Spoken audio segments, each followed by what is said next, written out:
Tulsa World coming to you from Arlington, Texas, AT&T Stadium. Cowboys play here.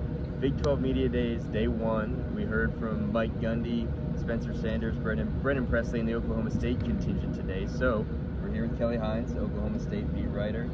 What did we hear from that crew on day one? Lots of questions about conference realignment, quite a few questions about Bedlam, how does everyone feel about it possibly going away, and just, general thoughts about the season. Mike Gundy is so good talking about big picture things that he gets asked a lot of those questions. So his session went so long that I don't even know if they made their trip back to Stillwater, because they were here very long. What I knew was about 4 o'clock, they were supposed to be on the road, and he fielded questions for like another 10 minutes. So he was popular, and he's popular because he speaks well to things like Bedlam, things like realignment. Before we get there, what did he talk about in terms of team-specific stuff today that jumped out to you?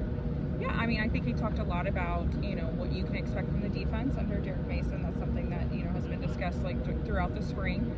But for people who don't cover the team on a daily basis, that was an opportunity for them to kind of hear, okay, well, we have a new defensive coordinator, we have some guys to replace on defense, but we still feel pretty good about where we are. And, talked a lot about Spencer Sanders, being here today, a four-year starter who's done a lot of really good things in his career. What's that next step for him? Those sorts of things. But it was good. It was very informative. And I think, for all the guys they lost, they still brought a pretty veteran group today. You've got Spencer Sanders, Brendan Presley, Brendan Evers, Brock Martin, Tyler Lacey. So they're still bringing plenty back, and that was the topic of discussion. The other topic of discussion, anytime Bedlam comes up, is going to be a big deal, especially now. Mike Gundy kind of keeping his tune on it, but essentially saying 2 years' time, whenever OU leaves, that might be kind of it. And you were there for kind of the breakout sessions afterward. Where did that conversation go? Yeah, and Spencer Sanders was asked about it. Bedlam means a lot to the players. How do you feel about it possibly not being played anymore? And he was like, yeah, no, you just get your schedule and you prepare for those games and you move on. It's disappointing or whatever, but it's not as big of a deal to the players as I think it is for people who maybe grew up in Oklahoma or are watching things from a distance. I think Bedlam has so much importance, but once you're in a program and it goes away, I don't know that it has a huge impact.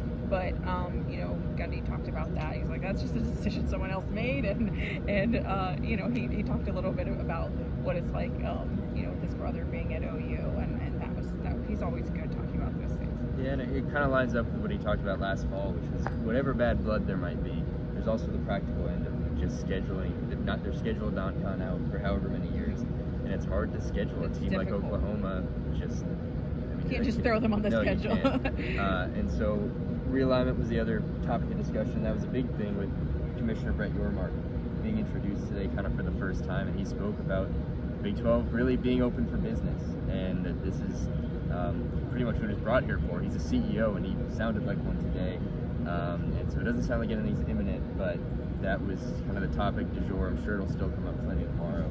But that was day one here in Arlington. Big 12 Media Days, and we'll be back tomorrow.